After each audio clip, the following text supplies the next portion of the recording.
Hello everyone and welcome back to my video. In today's tutorial, I am going to show you a very quick and easy step on how to remove group chat from Snapchat. So let's dive into our video. Let us begin from the home screen of our mobile phone. Open your Snapchat application and make sure you are already logged into your account. Then tap on the chat icon from the down bar of your screen. Here in the chat interface, you have to select the group which you want to remove from Snapchat. Tap on it.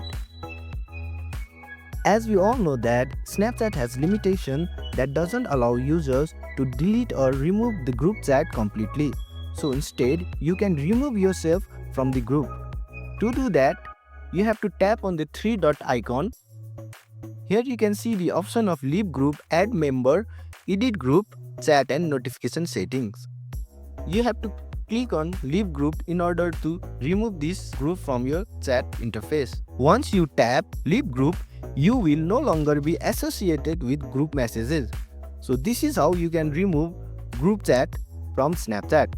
If you found this video helpful, don't forget to hit like and subscribe. Thanks again for watching and I will catch you in the next one.